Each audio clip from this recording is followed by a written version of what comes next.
మనం ఇప్పటి వరకు థియరీస్ ఆఫ్ ఎవల్యూషన్ చూసినాం. Lamarck theory, August Weismann theory of germ theory, and then Charles Darwin's theory and Hugo de Vries యొక్క mutation theory. అయితే ఈ 4 థియరీస్ని మనం అబ్జర్వ్ చేస్తే ఏ థియరీ కూడా 100% ఎఫిషియెంట్గా మోడర్న్ టెక్నిక్స్, మోడర్న్ సైంటిఫిక్ ప్రూఫ్తో ఎవల్యూషన్ని ఎక్స్ప్లెయిన్ చేయలేకపోయినాను. అవన్నీ old theories. Okay, genetics develop కాక ముందటి cell biology, molecular biology develop కాక ముందటి థియరీస్. సో వాటిలో కొంతవరకు నిజం అనేది ఉంది. ఓకే, వాళ్ళు పెరిఫెరల్గా వాళ్ళు ఎక్స్టర్నల్గా అబ్జర్వ్ చేసిన ఫీచర్స్ని బట్టి వాళ్ళు ఆ థియరీస్ని ప్రపోజ్ చేయడం జరిగింది. ఓకే, సో ఆ థియరీస్ అనేటువంటివి కొంతవరకు మాత్రమే ఎవల్యూషన్ ఎక్స్ప్లెయిన్ చేయగలిగింది. Okay, so even Darwin propose చేసినటువంటి థియరీస్లో కూడా మనము లిమిటేషన్స్, డిమెరిట్స్, ఓకే, కొన్ని ఫాల్స్, లోపాలు అనేటువంటివి చూస్తున్నాం. మెయిన్గా అందులో డార్విన్ చెప్పిన దానిలో జెనెటిక్స్ పరిజ్ఞానం లేకపోవడం క్లియర్గా మనకు తెలుస్తుందని డిస్కస్ చేస్తాం. ఓకే, సో ఇక్కడ మనకి లేటెస్ట్ సైంటిస్ట్ అంటే 1970s వచ్చేసరికి యూరోపియన్ కంట్రీస్లో molecular biology, cell biology, genetics బాగా అభివృద్ధి చెందిన తర్వాత ఇందాక మనం చూసిన సైంటిస్ట్ చెప్పినటువంటి ఆ థియరీస్ని వాళ్ళు కొన్ని అడిషనల్ పాయింట్స్ జోడించి పర్ఫెక్ట్ ఎవల్యూషనరీ థియరీని ప్రపోజ్ చేయడం జరిగింది. So it's a synthesis of previous all theories and present a modern scientific proofs. Okay, so అవన్నీ కలిస్తేనే that's a synthesis of old and new concepts. So దాన్నే మనము modern synthetic theory or genetical theory of evolution or neo Darwinism అనే పేరుతో పిలవడం జరుగుతుంది. Okay, so modern synthetic theory లేదా genetical theory of evolution or neo Darwinism అనే కొత్త theory ప్రజెంట్గా మనం 100% ఫాలో అయ్యేటువంటి థియరీ. సో అందులో కొన్ని సాలిడ్ ఫీచర్స్ ఉంటాయి. దానిలో ఎవరెవరు దీనికి కంట్రిబ్యూట్ చేశారనేది చూద్దాం. The scientist such as Huxley, Ernest Haeckel, Simpson, okay, etc. supported the Darwinism. These are little bit later scientists of Darwin's. Later, Fisher, Sievelwright, Meyer, Stebbins explained natural selection in the light of post-Darwinian discoveries called as modern synthetic theory. అంటే హక్స్లే, Haeckel, Simpson అనే వాళ్ళు they supported but they could not provide major supporting evidences. తర్వాత 1970s ఆ టైంలో fissure, సివెల్రైట్, మయర్, స్టెబిన్స్ అనే వాళ్ళు డార్వినిజంనే, natural selection థియరీనే, okay, వాళ్ళు కొన్ని scientific discovery, post Darwinian discoveries తో కలిపి యాడ్ చేస్తూ న్యాచురల్ సెలెక్షన్ ఎక్స్ప్లెయిన్ చేశారు. దాన్నే మోడర్న్ సింథటిక్ థియరీ లేదా వాళ్ళు డార్వినిజంని సపోర్ట్ చేస్తారు కాబట్టి దీన్ని నియో డార్వినిజం అని కూడా పిలుస్తారు. ఓకే, ఈ థియరీతో వీళ్ళు మనకు మోడర్న్ ఎవల్యూషనరీ థియరీస్ని వాళ్ళు ప్రపోజ్ చేయడం జరిగింది. దాన్నే మోడర్న్ సింథటిక్ థియరీ అంటాం. According to this theory 5 basic factors, ఇది important, are involved in the process of organic evolution. ఏంటి అవి? ఓకే, సో మనకు సైన్స్ డెవలప్ అయింది కాబట్టి వాళ్ళు సైన్స్ డెవలప్ అయినటువంటి సైన్స్లోని కొన్ని అంశాలను జోడించి సైంటిఫిక్గా వాళ్ళు ఎక్స్ప్లెయిన్ చేశారు. సో దాన్నే మనము 5 పాయింట్స్తో కూడిన మోడర్న్ సింథటిక్ థియరీ అంటాం. ఎవల్యూషన్కి కారణం ఏంటి, ఆర్గానిక్ ఎవల్యూషన్ కారణం ఏంటి అంటే నెంబర్ 1 మ్యూటేషన్స్, అందులో gene mutations which causes variations. ఒక వ్యక్తుల్లో పేరెంట్స్కి వాళ్ళ యొక్క ఆఫ్స్ప్రింగ్కి ఎందుకు వేరియేషన్స్ ఉంటాయి అంటే సో మ్యూటేషన్స్ వల్ల. ఓకే, మ్యూటేషన్స్ వల్ల ఏమవుతుందంటే వేరియేషన్స్ అనేది జరుగుతాయి. ఓకే, సో ఈ మ్యూటేషన్స్లో 2 రకాల మ్యూటేషన్స్. అది ఒకటి జీన్ మ్యూటేషన్స్, జీన్ లెవెల్లో జరుగుతుంది. క్రోమోజోమల్ మ్యూటేషన్స్, క్రోమోజోమల్ లెవెల్స్లో జరుగుతుంది. ఇవి రెండు కూడా వేరియేషన్స్ని కలిగిస్తాయి. Next genetic recombinations, rearrangements.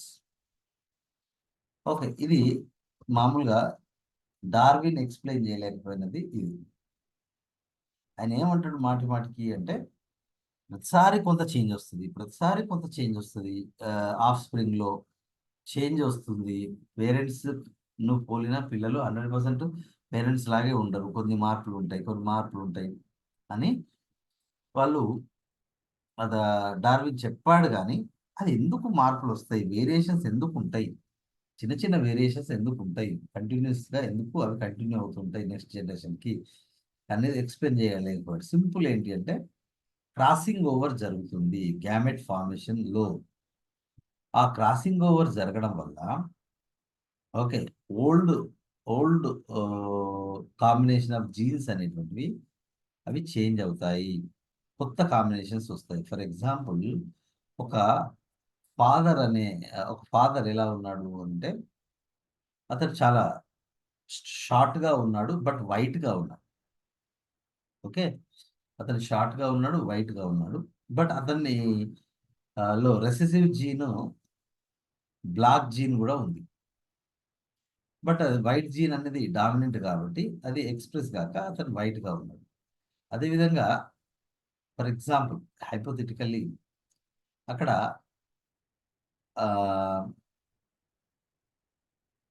Tall gene అనేది షార్ట్ జీన్ పైన మనం ఏమంటాం ఎపిస్టాటిక్ లేదా సపరేట్ చేయబడేటువంటి జీన్ అని అనుకుంటే, సో అతని స్పెర్మ్ ప్రొడక్షన్ లోపల గ్యామెట్ ఫార్మేషన్ టైంలో డ్యూ టు క్రాసింగ్ ఓవర్ ఏమవుతుందంటే ఇప్పుడు ఈ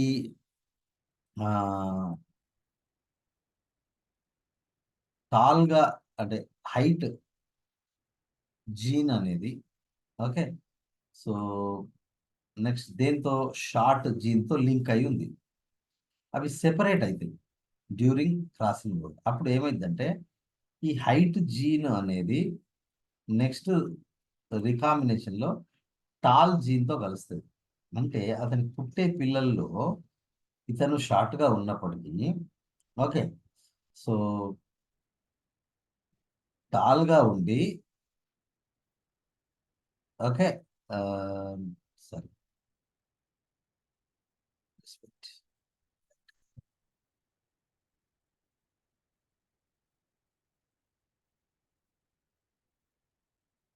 వైట్ కలర్. సో ఈ వైట్ కలర్ అనేది నెక్స్ట్ టాల్ జీన్తో, ఇక్కడనేమో షార్ట్ జీన్తో కలిసి ఉంది before sperm formation. During sperm formation ఈ వైట్ కలర్ జీను టాల్ పొడవు జీన్తో, పొడవును కలిసే జీన్తో అది రీకంబైన్ అయితే అప్పుడు పుట్టే వ్యక్తి పొడవు ఉంటాడు, వైట్ ఉంటాడు. This is called recombination. ఇట్లా ప్రతిసారి జరిగి ఏమవుతుంది అంటే సో జెనెటిక్ రికాంబినేషన్స్ అనేటువంటివి that leads to variations from parents to children that leads to mutations. Natural selection as told by the the great Darwin చెప్పినట్టుగా సో నేచర్ అనేది ఎన్నో రకాల అడ్డంకులను, అవరోధాలను ఓకే అబ్స్ట్రక్షన్స్ని క్రియేట్ చేస్తుంది. సో ఈ అబ్స్ట్రక్షన్స్ వల్ల సో యానిమల్స్, ప్లాంట్స్ చాలా సఫర్ అవుతాయి. they had to face the difficulties put forth by the nature. Nature create చేసినటువంటి హర్డిల్స్ ని అది ఓవర్కమ్ చేయాల్సి ఉంటుంది. ఓకే, సో ఆ హర్డిల్స్ ని ఓవర్కమ్ చేయలేని animals they will perish, they will die. Okay, so ఏవైతే తట్టుకుంటాయో they which are fittest they will survive. Okay, so ఆ రకంగా న్యాచురల్ సెలెక్షన్ అనేది చాలా important evolutionary factor. It may not cause variations, but it is the driving force of evolution. Okay, so weak animals, weak characters అన్ని eliminate అవుతూ, okay, strong characters అన్ని అవి rise అవుతూ ఉంటాయి. So that may lead to gradually to speciation. So natural selection అనేది ఒక important factor. Next, isolation, reproductive isolation అంటే ఇక్కడ the organisms which are belong to same species which cannot mate with each other of same population. For example, human being లో చూసినట్లయితే రకరకాల races ఉంటాయి, sub populations ఉంటాయి. దానికి కారణం ఏంటి? ఆఫ్రికన్ సబ్ పాపులేషన్ వేరే, యూరోపియన్ సబ్ పాపులేషన్ వేరే, తర్వాత మంగోలియన్ ఫేస్ ఉన్నటువంటి సబ్ పాపులేషన్ ఆ రేస్ వేరే, సౌత్ ఇండియన్ రేస్ వేరే. ఓకే, సో మనకు ఈజీగా మళ్ళా సౌత్ అమెరికన్ వేరే, అది సబ్ పాపులేషన్ వేరే ఉంటాయి. ఓకే, సో ఈజీగా మన ఈ 4 రేసెస్లో మన డిఫరెన్సెస్ అనేటువంటివి క్లియర్గా కనిపిస్తాయి. ఎందుకు ఇంత సెపరేట్గా అంటే ఫేజ్లో చూడగానే ఇతను యూరోపియన్, చూడగానే ఇతను మంగోలియన్ అంటే Chinese or Burmese or you know Malaysian, Japanese type of person అనే విషయం మనకు తెలిసిపోతుంది. సౌత్ ఇండియన్ అనే విషయం తెలుస్తుంది, ఆఫ్రికన్ అనే విషయం తెలుస్తుంది ఆల్మోస్ట్. సో ఎందుకు అంత తేడా ఉంది అంటే రిప్రొడక్టివ్ ఐసోలేషన్ వల్ల. ఎందుకు అంటే అక్కడ మనిషి, ఇక్కడ మనిషి ఒకే కాలంలో అరైజ్ అయి ఉండొచ్చు. ఓకే, లేదా ఇక్కడ నుంచి, లేదా అక్కడ నుంచి ఇక్కడికి, లేదా ఇక్కడ నుంచి అక్కడికి మైగ్రేట్ అయి ఉండొచ్చు. ఓకే, అక్కడున్న పరిస్థితులకు అనుగుణంగా వాళ్ళు, ఇక్కడున్న పరిస్థితులకు అనుగుణంగా వీళ్ళు, ఓకే, అడాప్ట్ అయి ఉండొచ్చు.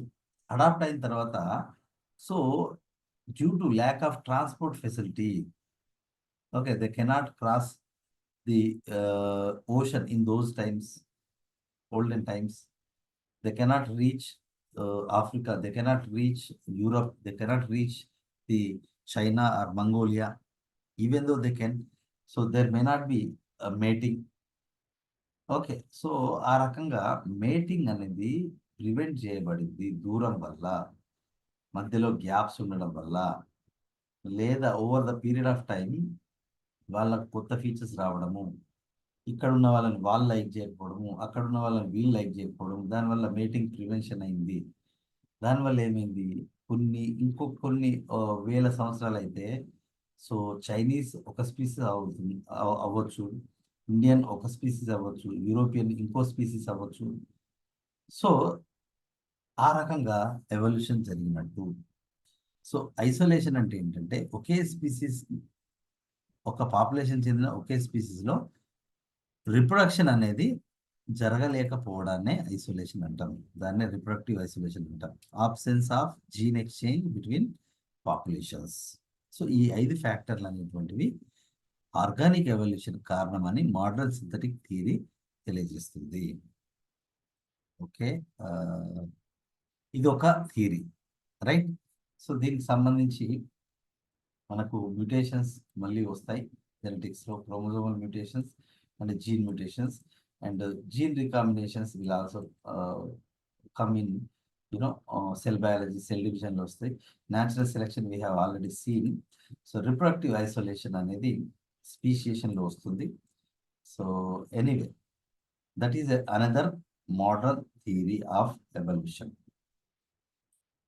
So anyway, so this is another topic of evolution, new topic, that is evidences to biological evolution. ఇప్పుడు మనము ఎవల్యూషన్ జరిగింది ఫిషెస్ నుంచి ఆంఫిబియన్స్ ఫామ్ అయినాయి, ఆంఫిబియన్స్ నుంచి రెప్టైల్స్ ఫామ్ అయినాయి, రెప్టైల్స్ నుంచి బర్డ్స్ అండ్ మమ్మీల్స్ ప్రొడ్యూస్ అయినాయి, లేదా ప్రోటోజోన్స్ నుంచి స్పాంజెస్ ప్రొడ్యూస్ అయినాయి, తర్వాత సీలెంట్రేట్స్ ఫామ్ అయినాయి, సీలెంట్రేట్స్ నుంచి ప్లాటీ నిమాటీ హెల్మింథిస్ యానిమల్స్ ఫామ్ అయినాయి, నిమాటోడ్స్ నుంచి అన్లెట్స్ నుంచి molluscs, arthropods and mollusc. Okay, so mollusc నుంచి ఇకనోడమ్స్ నుంచి హెమికార్డేట్స్ ఫామ్ అయినాయని మనకు ఐడియా వస్తుంది ఫీచర్స్ చూస్తుంటే. ఓకే, సో మనం థీరీస్ అన్ని ప్రపోజ్ చేసుకున్నాం. ఎలా మనకు ఎట్లా తెలిసింది వీటి నుంచి ఫామ్ అయినాయి అనే విషయం మనకు ఎలా తెలిసింది? ప్రూఫ్ ఏంటి? వాటిని evidences of organic evolution or biological evolution అనే హెడ్డింగ్లో మనం చదువుతాము. ఏంటి అవి అంటే మనకి 4 సోర్సెస్ ఉన్నాయి ఎవిడెన్సెస్. ఫస్ట్ సోర్స్ ఏంటంటే పేలియంటాలజీ, అంటే గ్రౌండ్ను తవ్వి ఫాజిల్స్ని అబ్జర్వ్ చేయడం. ఆ ఫాజిల్స్లో మనకు కనుగొనబడిన వాటిని బట్టి సో దీనికి లింక్ ఉందనే విషయం తెలుసుకోవడం. ఇంకోటి ఎంబ్రియోస్ ఆఫ్ డిఫరెంట్ యానిమల్స్ని పరిశీలిస్తే, ఓకే, ఎవిడెన్సెస్ ఫ్రమ్ ఎంబ్రియాలజీ. తర్వాత డిఫరెంట్ యానిమల్స్ యొక్క అనాటమీ, బాడీ స్ట్రక్చర్, కంపోజిషన్, అదేవిధంగా biochemistry or molecular biology evidences. ఈ 4 రకాల branches of biology and you know sciences అనేవి provided us many evidences for the organic evolution. So paleontological evidences చూడండి.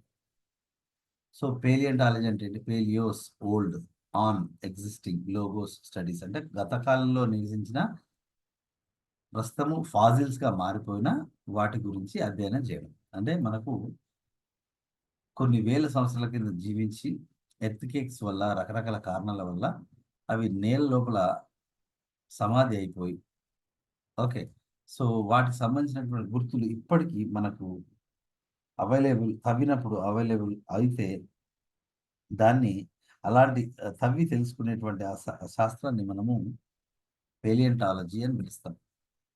So సింపుల్గా చెప్పాలంటే study of fossils అని చెప్పొచ్చు. సో ఫాజిల్స్ అంటే ఏంటి? It is the study of fossils of pre historic life. గతంలో నివసించిన జీవుల యొక్క ఫాజిల్స్ని మనం అధ్యయనం చేస్తాం పేలియంటాలజీ. ఫాజిల్స్ అంటే remnants of organisms preserved in earth layers. Okay, భూమి పొరల్లో, ఓకే, కూరుకుపోయిన, దాచబడిన, నిల్వ ఉంచబడిన, ఓకే, ఉండేటువంటి పురాతన జీవుల, గతంలో నివసించిన జీవుల యొక్క మిగులు దేహ భాగాలని మనం ఫాజిల్స్ అని అంటాం. సో అవి రకరకాలు ఉంటాయి. వాటిని మౌల్డ్స్ అంటారు, కొన్ని క్యాస్ట్ అంటారు, పెట్రిఫాక్షన్స్ అంటారు, కోప్రోలైట్స్ అంటారు. సో డైరెక్ట్ యాజ్ ఇట్ ఈస్గా ఉండడం. సో ఐస్లో కానీ పోలార్ ఏరియాస్లో ఉండేటివి యాక్చువల్ రిమైన్స్, అంటే అప్పుడు ఎట్లా చనిపోయేటప్పుడు ఎట్లున్నాయో ఇప్పుడు కూడా అట్లా ఉంటుంది. సో ఇవన్నీ కూడా మౌల్డ్స్ అంటే ముద్రలు, క్యాస్ట్ అంటే ఏమంటారు వాటి యొక్క కొన్ని భాగాలు. ఓకే, పెట్రిఫాక్షన్స్ అంటే ఇట్లా కుళ్ళిపోయి ఎలా ఉండేవో అలాగే వాటి చుట్టూ మట్టి అనేది ఫామ్ అవుతుంది పెట్రిఫాక్షన్స్ అంటే. ఓకే, కోప్రోలైట్స్ అంటే ఒక రకమైనటువంటి ఎక్స్క్రిటరీ సబ్స్టెన్సెస్, ఓకే, లేదా యాసిడ్స్ అలాగే ఉండడం. ఇవన్నీ కూడా ఎవల్యూషన్ సపోర్ట్ చేస్తాయి. Okay, so biologist found many connecting links fossils. బయాలజిస్టులు అనే వాళ్ళు చాలా, అంటే ఒక గ్రూప్కి ఇంకో గ్రూప్కి మధ్యలో కనెక్టింగ్ లింక్స్ని వాళ్ళు కనెక్టింగ్ లింక్స్ సంబంధించిన ఫాజిల్స్ని వాళ్ళు కనుగొనడం జరిగింది. ఓకే, సో తవ్వకాల్లో ఏంటిది? అది ఫిషెస్ నుంచి ఆంఫిబియన్స్ ఏర్పడ్డాయి అని మనము కొన్ని పాత మనకు సముద్రంలో కానీ ఎర్త్ లేయర్స్లో కానీ లభించినటువంటి ఫిషెస్ యొక్క లేదా ఆంఫిబియన్స్ యొక్క ఫాజిల్స్. ఓకే, సో మృత కళేబరాలని మనము అబ్జర్వ్ చేసి మనం ఈ డెసిషన్కి వచ్చినాం. దానిలో ఒక ఎగ్జాంపుల్ ఏంటి, ఫేమస్ ఎగ్జాంపుల్ ఏంటి అంటే యూస్థెనెప్టెరాన్ అనే ఒక ఫిష్. ఇది ఇది ఒక ఫిష్. ఇది డైరెక్ట్ యాన్సెస్టర్ టు ఆంఫిబియా అనే విషయం మనకు తెలుస్తుంది. ఎందుకంటే ఫిషెస్కి మనకు ఏముంటాయి, గిల్స్ ఉంటాయి, ఓకే, స్కేల్స్ ఉంటాయి, తర్వాత రేస్, రేస్ అనే ఫిన్స్ ఉంటాయి. యూస్థెనెప్టెరాన్కి ఫిష్ బాడీ ఉంటుంది. ఫిన్స్ అంటే ఈ మన ఫిన్స్ ప్లేస్లో లిమ్స్ ఉంటాయి, అంటే పూర్వ చరమాంగాలు ఉంటాయి. ఫోర్ లిమ్, హిండ్ లిమ్ అనేది ఆంఫిబియా లాగా. ఓకే, సో దాన్ని క్లియర్గా ఇక్కడ యూస్థెనెప్టెరాన్లో కొంతవరకు ఈ స్కేల్స్ అంత పెద్దగా డెవలప్ చెంది ఉండవు. సో రిమైనింగ్ బాడీ అంతా ఫిష్ లాగా ఉంటుంది. సో దీని యొక్క ఇది ఎక్స్టింక్టెడ్ యానిమల్. దీని ఫాజిల్ చూసి ఓహో, ఫిషెస్ నుంచి ఆంఫిబియన్స్ ఏర్పడ్డాయి, దానికి కనెక్టింగ్ లింక్ యూస్థెనెప్టెరాన్ అనే ఫిష్. అదేవిధంగా ఆంఫిబియాస్ ఉన్నాయి కదా, వీటి నుంచి నెక్స్ట్ ఏం యానిమల్స్ ఏర్పడ్డాయి అంటే రెప్టైల్స్ ఏర్పడ్డాయి. సో రెప్టైల్స్ ఆంఫిబియన్స్కి కనెక్టింగ్ లింక్ సెమూరియా. దీన్ని స్టెమ్ ఆఫ్ రెప్టైల్ అని పిలుస్తాం. సెమూరియాని యాంఫిబియన్గా కన్సిడర్ చేస్తారు కొంతమంది, కొంతమంది రెప్టిల్గా కన్సిడర్ చేస్తారు. ఏదేమైనప్పటికీ ఇది యాంఫిబియన్ ఫీచర్స్ కలిగి ఉంటుంది, రెప్టైల్ ఫీచర్స్ కలిగి ఉంటుంది. ఇది కూడా ఎక్స్టింక్ట్ అయింది, ప్రస్తుతం నివసిస్తూ లేదు. ఒక దీని ఫాజిల్ స్టడీ చేసి యాంఫిబియన్స్ నుంచి రెప్టైల్స్ ఫామ్ అయినాయి అని వాళ్ళు ఫిక్స్ అయ్యారు. ఎందుకంటే దీన్ని ఎగ్జాక్ట్ ఈ రెండింటి మధ్యలో పెట్టచ్చు. ఓకే, ఇట్లానే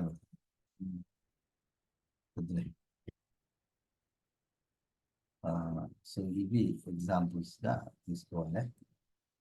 ఇవి examples. Seymouria is the connecting link between amphibia and reptiles. Archaeopteryx మనందరికీ తెలుసు. So it exhibits both reptilian feature and aves feature. Archaeopteryx is a bird but exhibits many reptilian characters. కాబట్టి so Archaeopteryx is the connecting link between reptiles and aves. Semuria is the connecting link between amphibia and reptiles. Eusthenopteran is a connecting link between fish and amphibia. ఇది అంటే fishes అనేటువంటివి next evolve అయ్యి యూస్థెనెప్టెరాన్గా మారినాయి. యూస్థెనెప్టెరాన్ అనేది next evolve అయ్యి ఆంఫిబియన్స్గా మారింది. So this is example, this is evidence for the evolution. అదేవిధంగా సైనోనేథస్ అనేటువంటి ఒక మమ్మేల్ లైక్ రెప్టైల్ అనేది ఉంది. So థీరాప్సిడ్ reptile. ఓకే, ఈ థీరాప్సిడ్ రెప్టైల్ అనేటువంటిది ఆల్మోస్ట్ మెనీ మమ్మేలియన్ ఫీచర్స్ కలిగి ఉంటుంది. ఓకే, కాబట్టి సైనోనేథస్ అనేది ఇప్పుడు ప్రస్తుతం జీవించలేదు. ఇది జురాసిక్ పీరియడ్లో అంటే డైనోసార్లకు తరగతి చెందినటువంటి ఒక రకమైనటువంటి reptile. So not true dinosaur but related to. So అది పేరుకే డైనోసార్ రిలేటెడ్, కానీ మెనీ మమ్మేలియన్ ఫీచర్స్ కలిగి ఉంటుంది. కాబట్టి Cynognathus is the connecting link between reptiles and mammals. So ఇవన్నీ కూడా ఎవిడెన్సెస్. సో ఈ రెండింటి ఫీచర్స్, మధ్యస్థమైన ఫీచర్స్, ఇంటర్మీడియట్ ఫీచర్స్ ఉన్నాయి కాబట్టి సో ఇది దాని నుంచి ఏర్పడ్డది అని కన్ఫర్మ్ చేసుకున్నారు. ఈ ఫాజిల్స్ యొక్క ఏజ్ని C14, యురేనియం 238, K40 వంటి రేడియో యాక్టివ్ కెమికల్స్తో ఎలిమెంట్స్తో కనుక్కుంటారు. C14 is commonly used as radio carbon dating method. ఈ మూడిట్లో C14ని ఎక్కువ వాడతారు.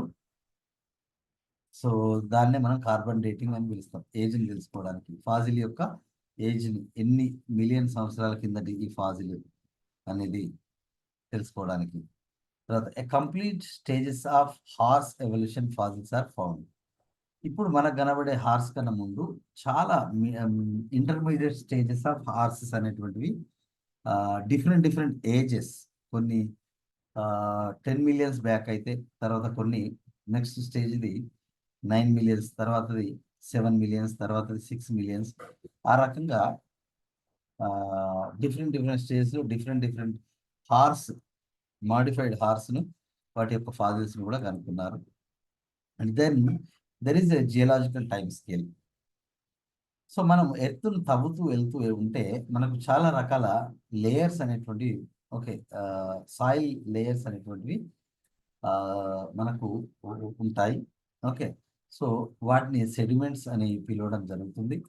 So based on the age of rocks or sediments, okay, so a time scale was prepared, that is called geological time scale. భూమిని తవ్వుతూ ఉంటే దానిపైన ఎన్నో కొత్త లేయర్స్ అనేటువంటి ఫామ్ అయినాయి ఎర్త్‌క్వేక్ వల్ల, ఓకే, వోల్కనిక్ ఎరప్షన్స్ వల్ల.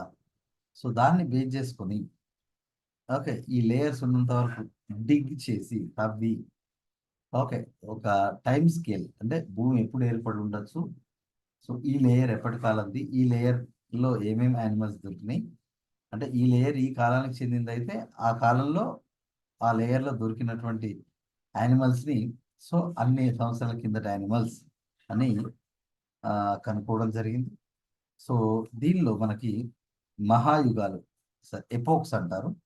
ఇట్ కన్సిస్ట్ ఆఫ్ ఎరాస్ అంటే మహాయుగాలు, తర్వాత పీరియడ్స్ అంటే కాలాలు, ఓకే, సో ఉపకాలాలు, ఎపోక్స్ అనేటువంటి రకరకాల డివిజన్స్ ఉంటాయి.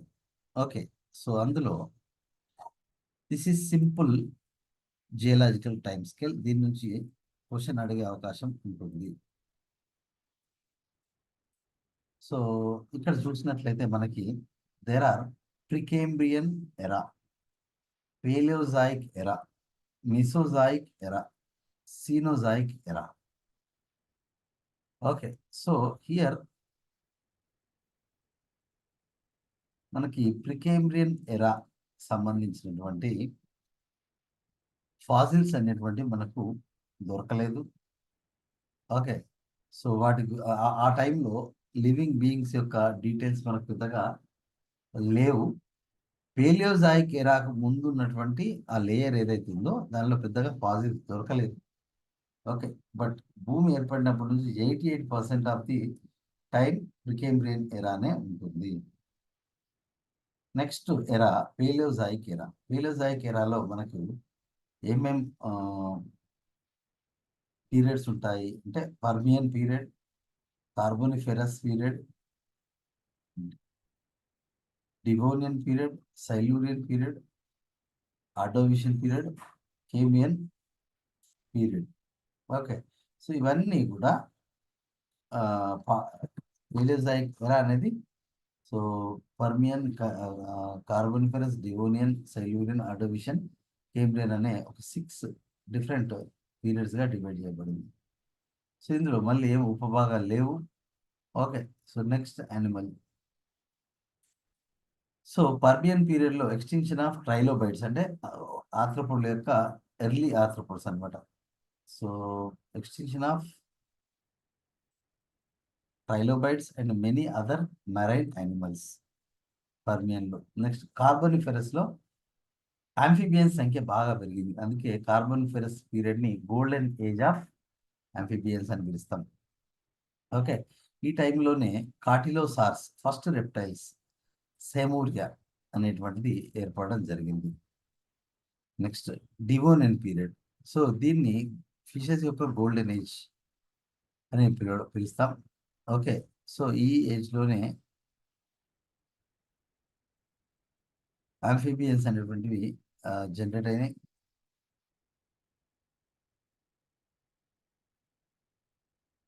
ఓకే, సో కార్బోనిఫెరస్లో ఆంఫిబియన్స్ బాగా ఫ్లోరిష్ అయినాయి, ఫస్ట్ రెప్టైల్స్ ఏర్పడ్డాయి. డివోనియన్ పీరియడ్లో ఫిషెస్ బాగా డెవలప్ అయినాయి. ఓకే, ఆంఫిబియన్స్ జనరేట్ అయినాయి లేదా ఆరిజిన్ అయినాయి. సైలూరియన్ పీరియడ్లో ఫిషెస్ అనేటువంటివి ఆరిజిన్ అయినాయి. ఆర్డోవిషన్ పీరియడ్లో ఆస్ట్రకోడమ్స్ అని పిలువబడేటువంటి ఒక రకమైనటువంటి ఫిషెస్ అనేటువంటివి, సారీ, జాలెస్ వర్టిబ్రేట్స్ అనేటువంటి ఫామ్ అయింది. కేంబ్రియన్ పీరియడ్లో ట్రైలోబైట్స్ అనే ఒక ఆర్థ్రోపోడ్స్ అనేటువంటి ఫామ్ అయింది. ఇది పేలియోజాయిక్ ఎరా. మెసోజాయిక్ ఏరియా, మిసోజాయిక్ ఎరాను మనం ఏమని పిలుస్తుంది చూడండి, ఇది గుర్తుంచుకోవాలి. గోల్డెన్ ఏజ్ ఆఫ్ రెప్టైల్స్ అని పిలుస్తాం. ఇది మళ్ళీ క్రిటేషియస్, జురాసిక్, ట్రయాసిక్ పీరియడ్గా డివైడ్ అయింది. సో ఇందులో ఎలాంటి ఉపభాగాలు లేవు. క్రిటేషియస్ పీరియడ్లో డైనోసార్స్ అనేటువంటివి ఎండ్ అయిపోయినాయి. ఇక్కడ కింద నుంచి చూస్తే ట్రయాసిక్ పీరియడ్లో డైనోసార్స్ అండ్ మమ్మీల్స్ రెండు ఒకటేసారి ఆరిజిన్ అవ్వడం అనేది జరిగింది. ఓకే, జురాసిక్ పీరియడ్లో బర్డ్స్ అనేటువంటి ఆరిజిన్ అయినాయి. అదేవిధంగా క్రిటేషియస్ పీరియడ్ వచ్చేసరికి డైనోసార్స్ పెద్ద సైజ్ వల్ల so they have to be extincted. Okay, so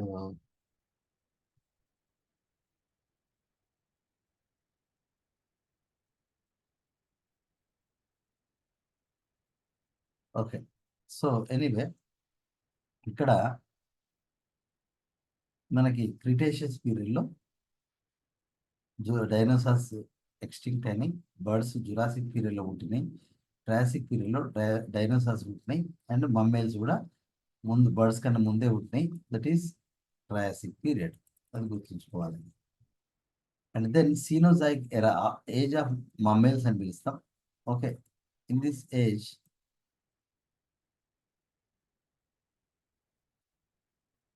so దీన్ని మనం ఏజ్ ఆఫ్ మమ్మేలియా అని పిలవడం జరుగుతుంది.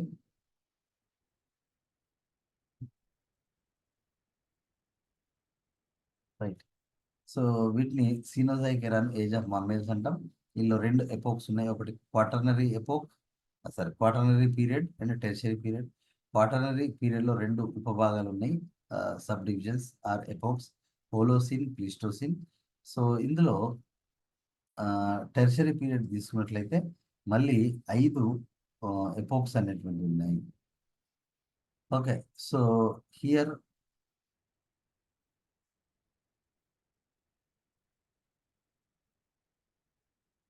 ఓకే, సో టెర్షరీ పీరియడ్లో ప్లియోసిన్, లిగోసిన్, ఎకోసిన్, పేలియోసిన్ అనేటువంటి ఎపోక్స్ అనేటువంటి ఉన్నాయి.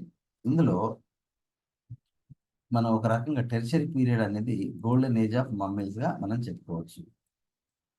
దెన్ క్వాటర్నరీ పీరియడ్లో ప్లీస్టోసీన్లో హ్యూమన్ బీయింగ్స్ అనేవాడు పుట్టాడు మమ్మీల్స్ నుంచి, ఓకే, ఏప్స్ నుంచి. So then హోలోసీన్,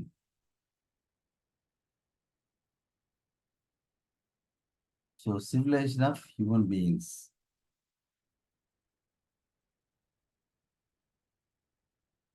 Okay, so that is about the geological time scale. It provides most direct evidences. తవ్వుతున్న కొద్దీ ఇది ఈ పలానా కాలానికి చెందింది అని ఆ లేయర్లో యానిమల్స్ అవన్నీ మనకి ఏం ప్రొవైడ్ చేస్తుంది అంటే direct evidence for the concept of evolution. Okay, so it is considered as, దాన్ని ఏమని పేరు వచ్చిందంటే జియోలాజికల్ టైమ్ స్కేల్ని, if earth is a book, those layers are pages and fossils are uh, the fossils are letters.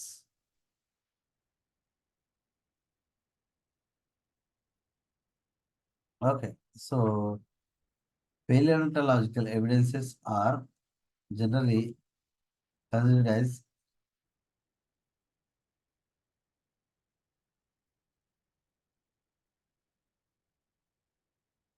okay, so that is evidences from the paleontology. Next, evidences from embryology. Embryology branch నుంచి మనకు ఏమేమి evidences ఉన్నాయి. So Ernest Haeckel అనే సైంటిస్ట్ని father of old embryology అని పిలుస్తాం. Modern embryology van బేర్గా మనం తీసుకుంటాం. Van బేర్ని modern embryology అంటాం. Embryos of different vertebrates look similar. మానవుడు, ఫిష్, తర్వాత రెప్టైలు, బర్డ్, మమ్మేల్, ఈ వీటి యొక్క ఎర్లీ ఎంబ్రియో చూస్తే అది ఏది మనిషిది, ఏది ఈ యొక్క ఫిష్ది, ఏది రెప్టీలియన్, ఏది బర్డ్ అనేది మనకు అనుకోవడం సాధ్యం కాదు. ఓకే, అది మనకేం తెలియదు. It provides evidences from observations of Von Baer, sequence of developmental stages of vertebrates, recapitulation of ancestral features. So ఇవన్నీ ఈ 3 ఏరియాస్ నుంచి so we can identify the evolution process. So observations of Van Baer. Okay. So Van Baer concluded that early embryos have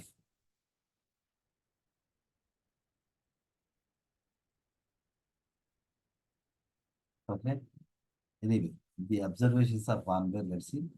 Van Baer concluded that Van Baer ఏం తెలియజేసిందంటే early 5 embryos of vertebrates are gnathostomes అంటే fishes నుంచి మమ్మేలి వరకు ఉన్నవాటిని మనం జ్ఞాతోస్టోన్స్ అని చెప్పొచ్చు.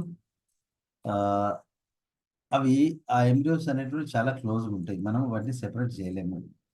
So ఇది మనకేం తెలియస్తుంది, it indicates a common ancestry. అవన్నీ కూడా మనకు అవి ఒకే యానిమల్ నుంచి ఏర్పడ్డాయనే విషయం క్లియర్గా తెలుస్తుంది. ఇప్పుడు దీన్ని అబ్జర్వ్ చేస్తే ఏది పాముదో, ఏది మనిషిదో, ఏది బర్డ్దో సో మనకు తెలియవు. So in the early stage ఈ ఫస్ట్ది సెకండ్ చూస్తే ఆల్మోస్ట్ ఓకే.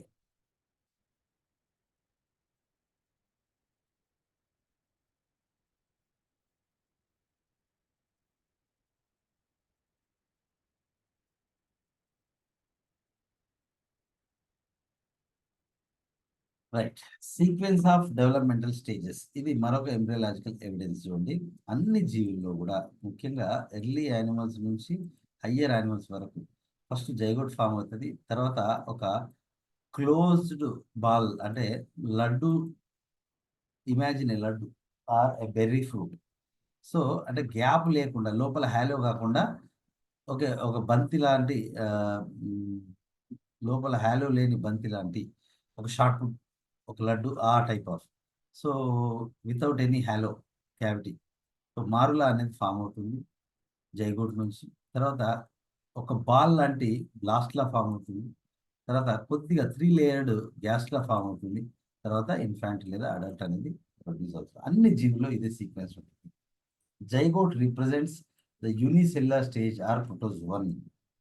ఈ జైగోట్ అనేది యూనిసెల్యులర్ అంటే ఇది మనకేం తెలియజేస్తుంది, ప్రోటోజోవా లాంటి యూనిసెల్యులర్ జీవి నుంచి మనందరం డెవలప్ అయినామనే విషయం జైగోట్ తెలియజేస్తుంది. మారులా అండ్ బ్లాస్ట్లా ఏం తెలియజేస్తుంది అంటే కలోనియల్ ప్రోటోజోవన్ అయినటువంటి ప్రోటోస్పాంజియా ఆ యొక్క స్ట్రక్చర్ని మనకు రిమైండ్ చేస్తుంది. గ్యాస్ట్లా అనేది నిడేరియాలోని హైడ్రా లాంటి జీవుల ఆకారంలో ఉంటుంది కాబట్టి అది నిడేరియన్ స్టేజ్ని తెలియజేస్తుంది గ్యాస్ట్లా అనేది. సో ఇవి కొన్ని రీజన్స్ ఐ హ్యావ్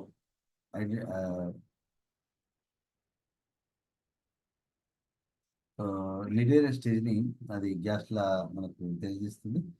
సో దీన్ని బట్టి మనకి ఏం తెలుస్తుంది అంటే మనందరం కూడా సో ఎక్కడో ఒక దగ్గర ఎన్నో వేల సంవత్సరాల కింద ఒకే రకమైన పూర్వీక జీవి నుంచి ఏర్పడ్డం అనే విషయాన్ని మనకు ఈ ఈ ఈ ఎవిడెన్స్ తెలియజేస్తుంది. Next recapitulation theory of ancestors. దీన్ని బయోజెనెటిక్ లా అని అంటాం. దీన్ని ఎర్నెస్ట్ హెకెల్ అనే సైంటిస్ట్ ప్రపోజ్ చేయడం జరిగింది. So it states that ontogeny repeats phylogeny. అంటే ఇందాక మనం చూసినటువంటి ఇది అంతా ఆంటోజెనీ. ఫైలోజెనీ అంటే లైఫ్ హిస్టరీ. ఓకే. సో ఇక్కడ development of an organism okay it explains. ఇప్పుడు ఈ స్టేజ్లో చూసినట్లయితే అన్నిటికి కూడా గిల్స్ ఉన్నాయి ఈ స్టేజ్లో. ఫిష్, సాలమండారు, టాటాయిస్, చిక్కు, సో మ్యాన్, వీటన్నిటికి కూడా మనకి గిల్స్ ఉన్నాయి. అందులో మనిషికి ఉన్నాయి, సో ఫిష్కి ఉన్నాయి, సో బర్డ్కి ఉన్నాయి. సో అది ఆంటోజెనీ అనేది ఎంబ్రియాలజీ అనేది ఎంబ్రియానిక్ డెవలప్మెంట్ అనేది సో పాత హిస్టరీని మనకు తెలియజేస్తుంది. ఏమని తెలియజేస్తుంది, ఇవన్నీ కూడా ఫిష్ నుంచి ఏర్పడ్డాయి అనే విషయం తెలియజేస్తుంది. That is the meaning of ontogeny repeats phylogeny. పిండాభివృద్ధి అనేది పూర్వీకుల హిస్టరీని తెలియజేస్తుంది అనేది ఆంటోజెనీ రిపీట్స్ ఫైలోజెనీ. ఇప్పుడు ఫర్ ఎగ్జాంపుల్ యాంఫిబియా ఉంది, దాని యొక్క లార్వా పేరు టాడ్పోల్. అది ఎట్లుంటుంది, ఫిష్ లానే ఉంటుంది. So that is an example for the connection between fish and amphibia. Caterpillar ఉంటుంది దేనికి, arthropods which are highly evolved animals but still డెవలప్మెంట్లో it should become a slow paced, you know the caterpillar stage అనేది దాటిపోవాల్సిందే. అది దాటిన తర్వాతనే that will become a what we call the butterfly. Okay. So అదొక అంటే కాటర్ పిల్లర్ దేన్ని యాక్చువల్‌గా దేనికి సంబంధించింది? ఆర్త్రోపోడా వర్గానికి సంబంధించింది. కానీ ఈ ఈ లార్వా దేన్ని పోలి ఉంటుంది అంటే అనిలిడా ఫీచర్స్‌ని కలిగి ఉంటుంది. కాబట్టి it's a evidence of embryology. Bird and mammal embryo heart possesses two chambers in early stages like fish, and three chambers like amphibian, and incomplete incompletely divided four chambers are reptiles, and finally four chambered heart అనేది ఫామ్ అవుతుంది. Okay. So మానవుడిది లేదా బర్డ్స్‌ది mammalian you know embryo అనేది వాటి యొక్క heart అనేది ఎర్లీలో 2 చాంబర్స్‌ను కలిగి ఉంటుంది.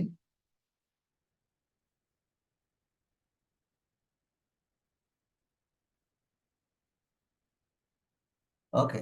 సో, ఆ రకంగా ఫస్ట్ 2 చాంబర్ హార్ట్, తర్వాత 3 చాంబర్ హార్ట్ లైక్ ఆంఫిబియన్, తర్వాత incompletely divided 4 chambers like reptile, తర్వాత 4 చాంబర్డ్ హార్ట్ అనేది ఫార్మ్ అవుతుంది. ఇది సో, మనకు ancestry of mammals from fishes అనేది తెలియజేస్తుంది. Then evidences from comparative anatomy. This is very, very important.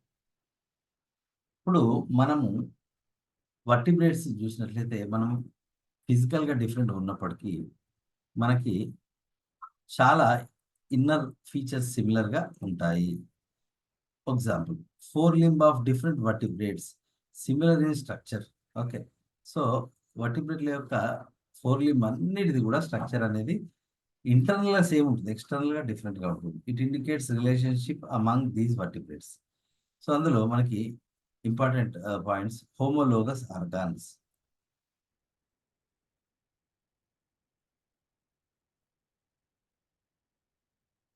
Homologous organs అంటే ఏంటి? హోమో అంటే సిమిలర్. సిమిలర్ స్ట్రక్చర్ ఉంటుంది. ఆరిజిన్ కూడా సేమ్ ఉంటుంది. బట్ డిఫరెంట్ ఫంక్షన్ ఉంటుంది. వాటిని హోమోలోగస్ ఆర్గాన్స్ అంటాం. Similarity in origin and internal structure, దాన్ని హోమాలజీ అంటాం.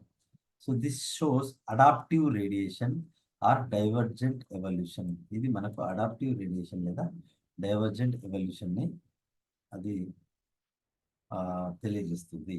ఎగ్జాంపుల్, అపెండేజెస్ ఆఫ్ వర్టిబ్రేట్స్ చూసినట్లయితే flippers of whale, wings of a bat, forelimbs of horse, paw of cat, and hand of a man.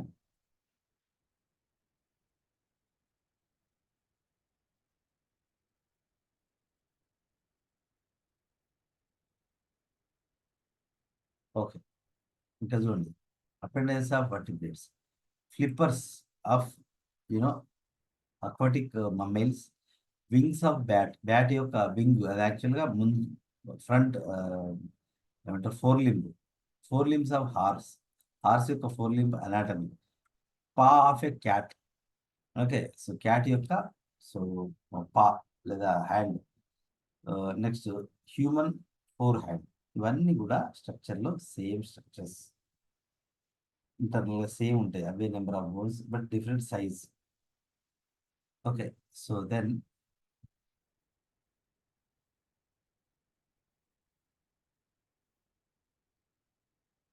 ఇవన్నిట్లో కూడా చూసినట్లయితే so మనకి ఎక్స్టర్నల్‌గా different కనబడ్డప్పటికీ అన్నిట్లో కూడా ఈ bones common ఉంటాయి. తర్వాత ఇగో 2 బోన్స్ అన్నిట్లో ఉంటాయి. ఇగో 2 బోన్స్, 2 బోన్స్ సేమ్. ఇక్కడ రిస్ట్ బోన్స్ ఉంటాయి. ఓకే. నెక్స్ట్ ఇక్కడ కూడా రిస్ట్ బోన్స్ ఉంటాయి.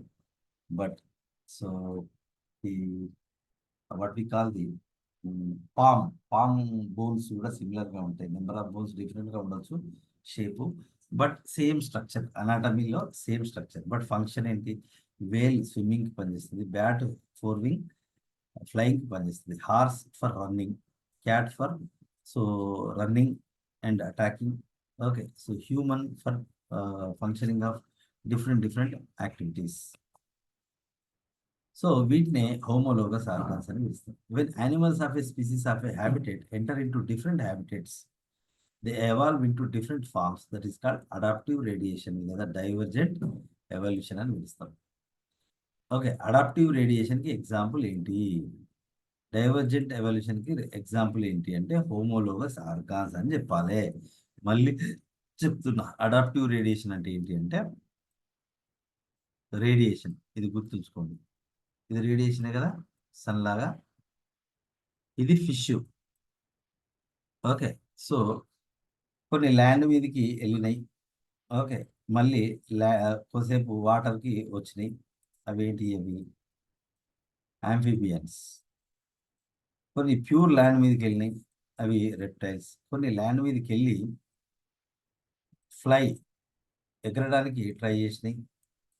ఓకే, దెన్ కొన్ని ల్యాండ్ మీదనే బాగా సెటిల్ అయినాయి, మమ్మేల్స్. ఓకే, అండ్ కొన్ని మళ్ళీ బ్యాక్ వచ్చినాయి, భూమి మీదకి వెళ్ళి బ్యాక్ వచ్చినాయి. అవేంటి, వేల్, డాల్ఫిన్ అనేటువంటి. సో ఇది చూడడానికి మనకి ఎలా ఉంది. సో ఇవి భూమి మీదకి అయినాయి కాబట్టి ఆయా ప్లేసెస్లో ఉండే ప్లేసెస్కి తగ్గట్టుగా అడాప్ట్ అయినాయి. సో ఈ సెంటర్ పాయింట్ నుంచి ఇట్లా రేడియేట్ అయినాయి కాబట్టి దాన్ని అడాప్టివ్ రేడియేషన్, లేదా డిఫరెంట్ డిఫరెంట్ ప్లేసెస్కి వెళ్ళినాయి కాబట్టి డైవర్జెంట్ ఎవల్యూషన్ అన్నారు. ఒక ప్లేస్ నుంచి డిఫరెంట్ ప్లేసెస్కి వెళ్ళినాయి కాబట్టి దాన్ని డైవర్జెంట్ ఎవల్యూషన్. డైవర్జెంట్ ఎవల్యూషన్కి ఎగ్జాంపుల్ ఏంటిది, హోమోలోగస్ ఆర్గాన్స్, అదొకటి గుర్తుంచుకోవాలి. Right, so example Darwin finches of Galapagos. వాటి ముక్కులు ఓకే అన్నీ కూడా డిఫరెంట్గా ఉంటాయి. ఒకదాని స్ట్రైట్ ఉంటుంది, ఒకదాని లాంగ్ ఉంటుంది, ఒకదాని షార్ట్గా ఉంటుంది, ఒకదాని కర్వ్డ్గా ఉంటుంది. ఓకే, సో రకరకాల ఆ, వాటి యొక్క ఫుడ్ హ్యాబిట్స్ని బట్టి వాటి బీక్ అనేది చేంజ్ అయింది. Okay, so that is example for homologous organs or homology of organs and adaptive radiation. Then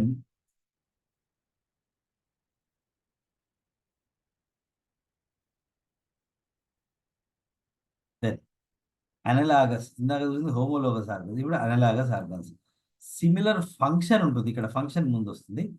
similar function with different structure and origin.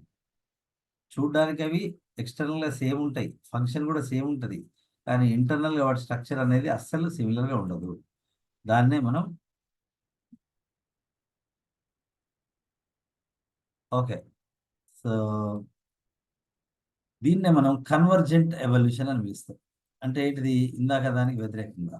So different different ప్లేసెస్లో ఉన్నవి ఒకే ప్లేసెస్కి రావడాన్ని కన్వర్జెంట్ ఎవల్యూషన్ అని పిలుస్తాము. ఓకే, ఇది కన్వర్జెంట్ ఎవల్యూషన్. దీనికి example analogous organs అనేటువంటి చెప్పాలి. ఓకే, సో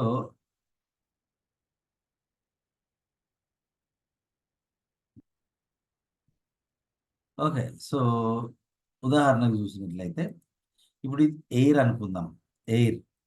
ఓకే, ఇందాక ఫిష్, ఇది ఎయిర్లో ఉండే బర్డ్ ఏరియా అనుకుందాం.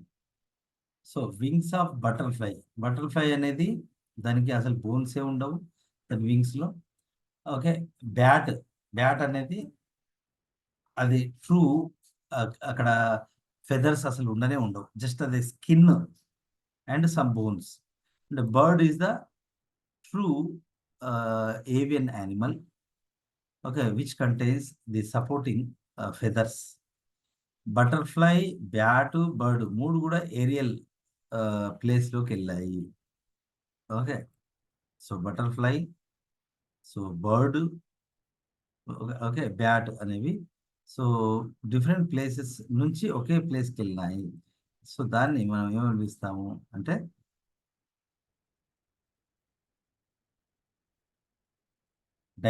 Convergent evolution. అవన్నీ ఒక దగ్గరికి రావడం అనేది జరిగింది. అదేవిధంగా shark and whale body form ఇవ్వండి. వేల్ అనేది దాన్ని చూస్తే దాన్ని ఫిష్ కాదు అని ఇవ్వాలి అనుకోరు, అది ఫిష్ అని అనుకుంటారు. ఎందుకు, అవి వాటర్లోకి వెళ్ళినాయి కాబట్టి దాని బాడీ కూడా ఫిష్ లాగా కన్వర్ట్ అయింది. రైట్.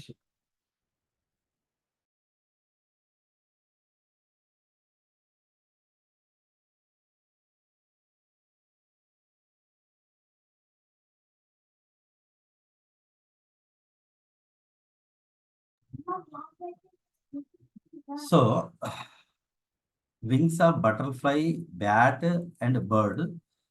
ఓకే, అవి 3 డిఫరెంట్ యానిమల్స్ ఒకే ప్లేస్లో లివింగ్ టుగెదర్ కాబట్టి వాటి ఆర్గాన్స్ అనేటువంటి సేమ్గా డెవలప్ అయినది. షార్క్, వేల్ యొక్క బాడీ ఫామ్, వాటి యొక్క ఫ్లిప్పర్స్, దీని యొక్క ఫిన్స్ సిమిలర్గా ఉంటాయి. ఈవెన్ డాల్ఫిన్స్ కూడా. ఓకే. సో ఇవన్నీ ఒకే ఎన్విరాన్మెంట్లో ఉంటాయి కాబట్టి వాటి యొక్క ఆర్గాన్స్ అనేటువంటి సిమిలర్గా డెవలప్ అయింది. ఇది డైవర్జెంట్ ఎవల్యూషన్కి, సరే కన్వర్జెంట్ ఎవల్యూషన్కి. అంటే డిఫరెంట్ ఇప్పుడు నేల మీద ఉండే వేల్ అనేది అది వాటర్లోకి వెళ్ళేసరికి అది సేమ్ ఒక ఫిష్ లాగా మారిపోయింది according to the condition. Okay. So అది కన్వర్జెంట్, అన్నీ ఒక దగ్గరికి వచ్చినాయి అని అర్థం. ఎవల్యూషన్కి అదొక example.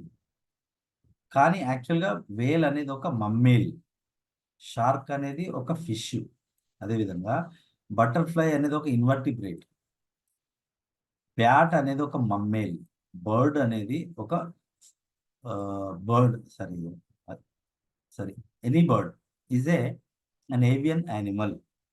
Okay. So not a mammal, not a invertebrate. So ఇవి 3 డిఫరెంట్ గ్రూప్లకు చెందినవి ఒకే ప్లేస్లో ఉండి సేమ్ కైండ్ ఆఫ్ ఫంక్షన్స్ ఉన్న ఆర్గాన్స్ని డెవలప్ చేసుకున్నాయి. బట్ వాటి స్ట్రక్చర్ మాత్రం సేమ్, డిఫరెంట్గా ఉంటుంది. ఫంక్షన్ మాత్రం ఒకటి. అదేవిధంగా earthworm and snake body form చూడండి, రెండు కూడా బొరియల్లో నివసించడానికి అనుగుణంగా వాటి బాడీ ఫామ్ అనేది ఉంటుంది. ఇవన్నీ కన్వర్జెంట్ ఎవల్యూషన్కి ఎగ్జాంపుల్స్. సో అంత మాత్రాన ఎర్త్వాము, స్నేక్ రెండు ఒకలాగా ఉన్నంత మాత్రాన ఇవి రెండు ఒకే రకానికి చెందినవి కాదు.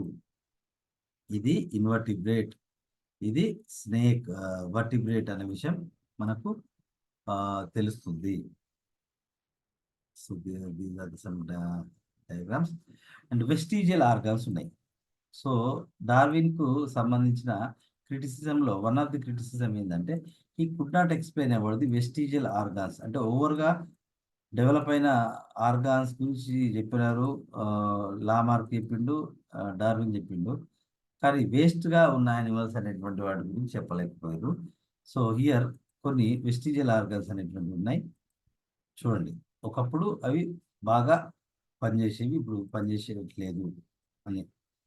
Functional in ancestors and reduced in descendants. Vestigial organs అనేటువంటి ఒకప్పుడు పూర్వీక జీవుల్లో పనిచేసేవి, ఇప్పుడు పనిచేస్తలేవు. సో లామార్క్ చెప్పిన దానిలో స్టిల్ అది ఇంటాక్ట్గా ఉన్న థియరీ ఏంటి అంటే డిస్యూజ్ లా ఆఫ్ లామార్కిజం. మనం దాన్ని వాడకపోవడం వల్ల అది డిమినిష్ అయింది, ఖరాబ్ అయింది, చెడిపోయింది, పనికి రాకుండా అయింది అని లామార్క్ చెప్తారు. సో దానికి బెస్ట్ ఎగ్జాంపుల్ ఇది అని చెప్పొచ్చు. Okay. So for example Python అనేది ఉంది. పైథాన్లో అదొక పాము, కానీ దానిలో హిండ్ లింబ్స్ అనేటువంటివి ఉంటాయి. అవి ఎంత ఉంటాయంటే చిన్నగా ఒక 1/2 ఇంచ్ సైజులో ఒక పెయిర్ ఆఫ్ హిండ్ లింబ్స్ అనేటువంటి ఉంటాయి. అవి vestigial organs in python. Okay. And hind limb and pelvic girdle in whale. Okay. వేల్లో వాటికి హిండ్ లింబ్స్ అనేటువంటి చాలా వీక్గా ఉంటాయి, పెల్విక్ గర్డిల్ కూడా చాలా వీక్గా ఉంటుంది. కానీ వాటి పూర్వీక జీవులైనటువంటి అదర్ మమ్మేల్స్లో ఇవి వెల్ డెవలప్డ్గా ఉంటాయి. అవి హిండ్ లింబ్స్ ఉంటాయి, పెల్విక్ గర్డిల్ బాగా డెవలప్ అయి ఉంటుంది. బట్ వేల్లో వెస్టిజియల్. అంటే ఇవి మనకేం తెలుస్తుంది, పూర్వీక జీవులు అనేటువంటివి అవి యూజ్ చేసినాయి. రాను వీటికి అవసరం లేదు కాబట్టి యూజ్ చేయలేదు, అవి వేస్ట్ అయిపోయినాయి, వెస్టిజియల్గా అయిపోయినాయి. అదేవిధంగా ratite birds, wings of ratite birds. Ratite birds అంటే ఏంటి? ఎగరలేని పక్షులు, ఫ్లైట్లెస్ బర్డ్స్. కన్ఫ్యూజ్ కావాలి. నెక్స్ట్ అపెండిక్స్ అనేటువంటి మన ఈ యొక్క at the junction of small intestine and large intestine appendix అనేటువంటి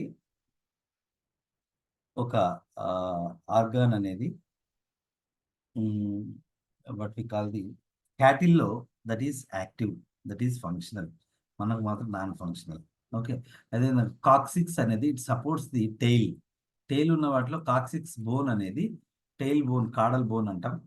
బట్ హ్యూమన్ బీయింగ్‌లో కాక్సిక్స్ అనేది అది చాలా చిన్నగా ఉంటుంది. స్కిన్ కిందనే ఉంటుంది. బయటకి రాదు. ఓకే. సో, అది ఏర్పడదు. కొంతమందికి బయటకి లైట్‌గా రేరెస్ట్ లక్షలో ఒకరికి చిన్నగా స్కిన్ బయటకు ఊడుకొచ్చి, ఆ బోన్ బయటకు ఊడ్చుకొచ్చి తోకలాగా కొంతమందికి ఉంటుంది. రేర్ ఒకళ్ళిద్దరు చూశాను నేను. ఇవన్నీ ఏంటి? ఇవేం తెలియజేస్తున్నాయి మనకి? ఒకప్పుడు వీళ్ళ పూర్వీకులకు ఇవి పనిచేసేటివి. ఈ ప్రెజెంట్ ఉన్నటువంటి ఆర్గానిజం ఎవాల్వ్ అయ్యి వాటికి యూజ్ లేదు కాబట్టి వాటిని వదిలేసింది అని అర్థం. పికా, ప్లికా సెమిల్యూనారిస్ ఆర్ నిక్టిరేటింగ్ మెంబ్రేన్ అంటే మీరెప్పుడన్నా ఒక ఊసరవెల్లి గాని, ఒక ఒక ఏదైనా ఒక బర్డ్ గాని మీరు వీడియోలో చూస్తే మనకు పై కనురెప్ప, కింది కనురెప్ప, okay. Upper lid, lower lid అనేటువంటితో పాటు మనకు కనుమూలలో ఒక రెడ్ కలర్ లేయర్ ఉంటుంది చిన్నగా. అది ఎక్స్‌పాండ్ కాదు. ఎప్పుడు ఆ మూలకే ఉంటది. కానీ రెప్టైల్స్ అండ్ బర్డ్స్‌లో అదేం చేస్తుందంటే, ఏదన్నా ఎదురుంగా ఏమన్నా వస్తుంది, ఏదన్నా పడుతుంది అనిపించినప్పుడు, మనం 2 కనురెప్పలు ఎట్లా మూస్తాయో, అది ఆ మూడో కనురెప్పను కూడా మూస్తాయి. దాన్నే ప్లికా సెమిల్యూనారిస్ లేదా నిక్టిటేటింగ్ మెంబ్రేన్ అంటాం. మనలో అది వెస్టిజియల్‌గా అయిపోయింది. మనకు అవసరం లేదు. వాటికి అవసరం. ఓకే. నెక్స్ట్ పిన్నా యొక్క ఆరిక్యులర్ మజిల్స్ అనేటువంటివి. పిన్నా అంటే చెవి పిన్నాలో సో, అటు ఇటు ఊపేటువంటి అంటే ఇప్పుడు ఆవులు, గేదెలు వాటి చెవులను ఊపుతాయి. కానీ మనం ఊపాల్సిన అవసరం లేదు. మన చేతులు బాగా అభివృద్ధి చెందినాయి కాబట్టి. సో, అవి చెవులను ఊపగలిగే మజిల్స్ ఆరిక్యులర్ మజిల్స్. మనకు అవసరం లేదు. కాబట్టి మనకుంటాయి. కానీ అవి పనిచేయవు. బాడీ హెయిర్ గూడా అంతే. సో, ఎక్కడైతే కోల్డర్ ఏరియాలో నివసించేటువంటి యానిమల్స్ కోసం హెయిర్ అనేది డెవలప్ అయినాయి. ఓకే. కానీ అన్ని మమ్మేల్స్‌లో ఇప్పుడు హ్యూమన్ బీయింగ్‌లో బాడీ హెయిర్ అనేది పెద్ద యూజ్ ఏమి ఉండదు. బట్ ఆ పూర్వీకుల యొక్క లక్షణం అలాగే కంటిన్యూ అయింది. కానీ అవి యూజ్‌లెస్‌గా ఉన్నాయి. వెస్టిజియల్‌గా ఉన్నాయి. Mammary glands of males. Okay. Human బీయింగ్‌లో మేల్స్ మిల్క్ అనేది ప్రొడక్షన్ ఓన్లీ ఫీమేల్ యొక్క డ్యూటీ. కాబట్టి మమ్మరీ గ్లాండ్స్ అనేటువంటి మేల్‌లో ఉన్నప్పటికీ they will not produce. Okay. So, these are the some vestigial organs.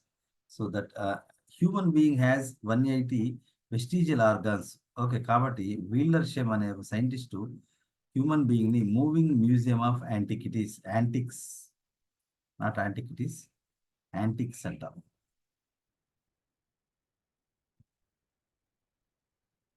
Okay. అంటే కదిలే పురాతన వస్తు ప్రదర్శనశాల అని అతను కామెంట్ చేయడం జరిగింది.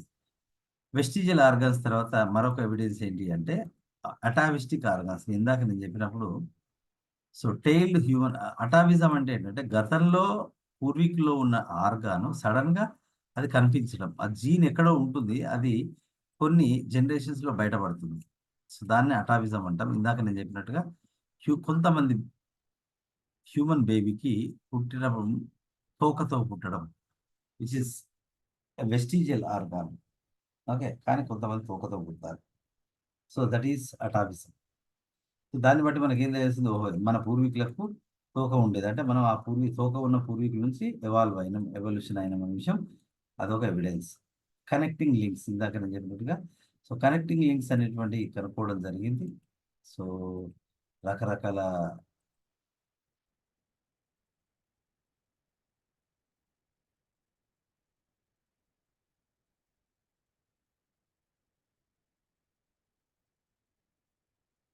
ఓకే. సో, కనెక్టింగ్ లింక్స్ అనేటువంటివి ఏం తెలియజేస్తాయంటే, ఒక జీవి నుంచి మధ్య ఇంటర్మీడియేట్ జీవి ఉంది. దాని నుంచి ఇంకొక జీవి అనేది ఏర్పడిందనే విషయం తెలియజేస్తాయి. అన్‌లేడాల్ యానిమల్స్ పెరిపేటస్ అనే ఒక యానిమల్‌గా మాడిఫై అయ్యి, ఆ పెరిపేటస్ నుంచి ఆర్థ్రోపోడ్స్ అనేటువంటివి ఏర్పడ్డాయి. దీన్ని ఇక్కడ రాస్తా. కన్‌ఫ్యూజ్ అవుతున్నారు. Annelida that gives Peripatus that gives Arthropoda. Reptilia that gives prototheria,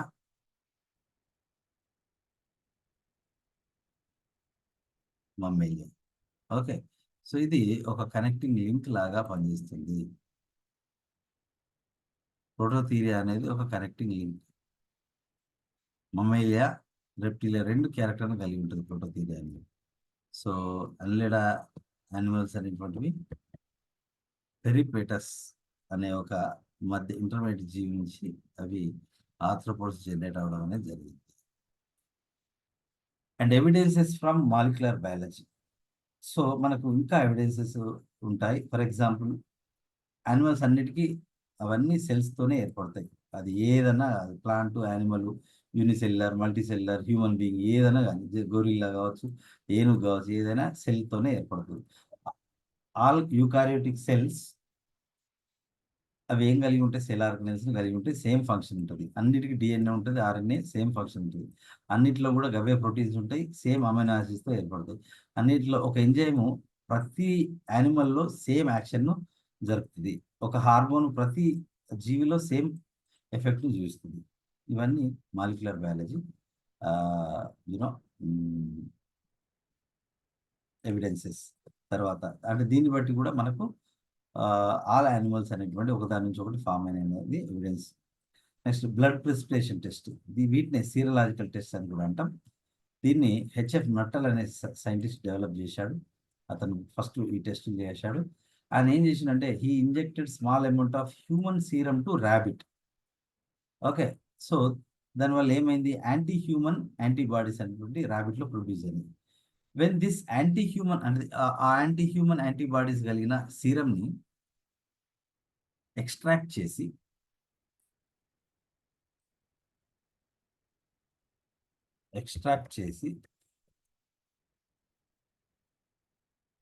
when this anti-human serum mixed with serums of ape, monkey and dog, ఈ మూడిటితోటి యాంటీ హ్యూమన్ యాంటీబాడీస్ కలిగినటువంటి ఆ సీరంని ఎక్స్ట్రాక్ట్ చేసి వాటిని ఏప్ సీరంతో, మంకీ సీరంతో, డాగ్ సీరంతో జరిపితే ఏప్స్లో క్విక్ రియాక్షన్, స్ట్రాంగ్ రియాక్షన్, మంకీలో మోడరేట్ రియాక్షన్, డాగ్లో అసలు ప్రెసిపిటేషన్ రాలేదు. దీన్ని బట్టి వాళ్ళకి ఏం అర్థమైందంటే హ్యూమన్ బీయింగ్ ఏప్స్ నుంచి ఎవాల్వ్ అయిన విషయం అర్థమైంది. It indicates that ape is more close animal, monkey is moderately close, while dog is very distantly related to human. In same way, in another reaction, whale is close to pig అనే విషయం తెలిసింది. And south African llamas are closely related to Eurasian camels అనే విషయం తెలిసింది. And biochemical recapitulation. Animals recapitulate biochemical aspects of their ancestors. Adult frog excretes urea, but tadpole ammonia like fishes.